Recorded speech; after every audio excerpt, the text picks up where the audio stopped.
Welcome and thank you for joining into today's Positive Forward Motion. This is your host, Denise Scattergood. Each week I discuss a topic that is designed to help you get more of what you do want and less of what you don't want, both personally and professionally.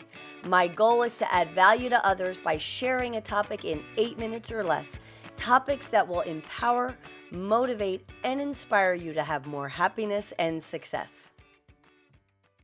Today's topic is optimism. Studies show that people with an optimistic outlook and a sunny disposition have better physical health, less stress, higher motivation, better mental health, more successful relationships, earn a higher income, and live longer. When there are so many advantages to being an optimist, it almost seems like being one would be a no-brainer, right? Well, of course. And being optimistic is a mindset we need to pay attention to and work on. And before I give you action steps to help you be more optimistic, let me first give you a little more detail on optimism.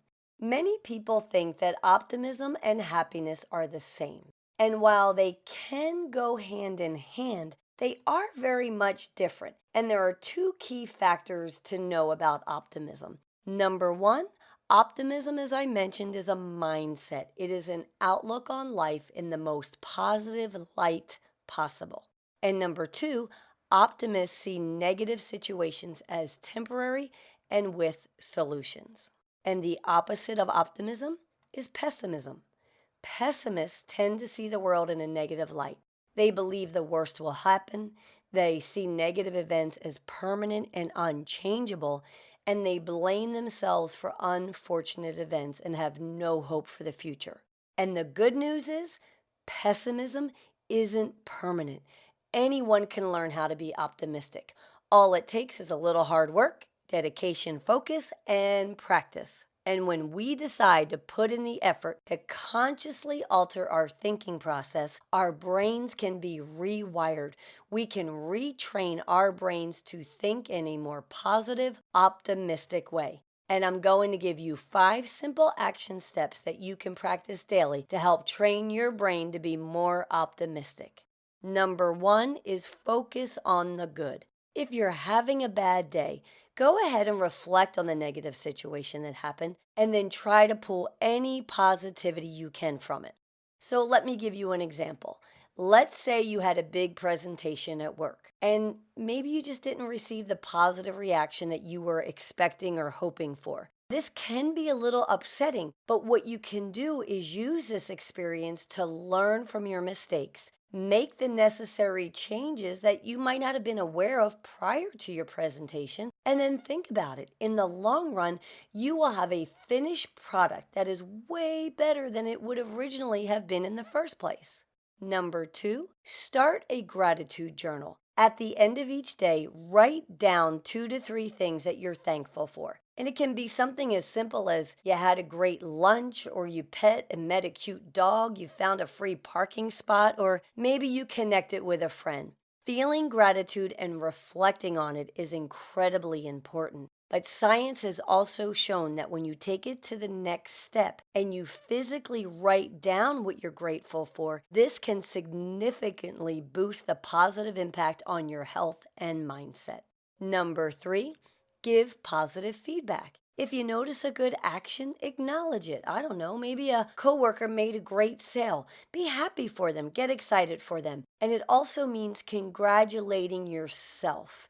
You need to give yourself positive feedback as well. So maybe you found a solution to a problem that you've been struggling with in your life. Don't brush it off by saying, oh, anyone could have thought of this, or it's really nothing special. Be proud of yourself and tell yourself that you did a great job.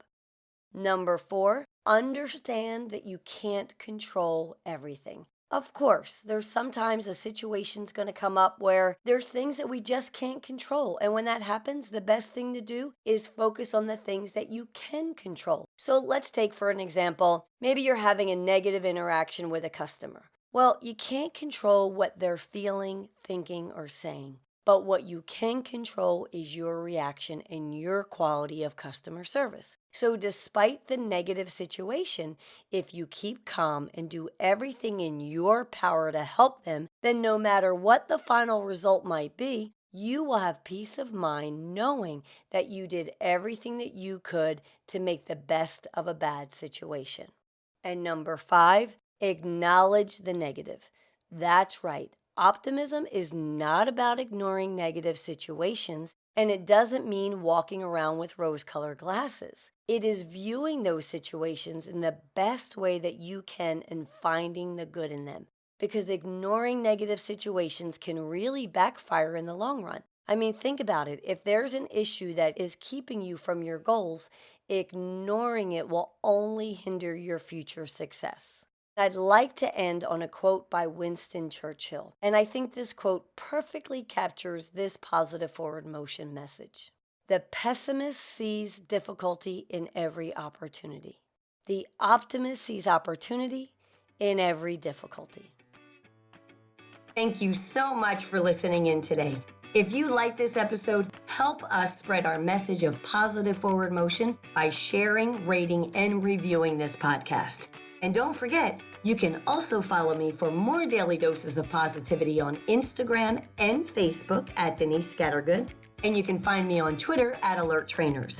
You can also opt in for my daily text messages by texting the word positive to 31 31 31.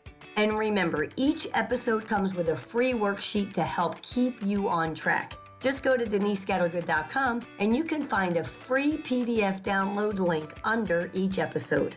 Be sure to tune in every Wednesday for a brand new episode, and remember, no matter how small your step, as long as you take it in the right direction, that's what I call positive forward motion.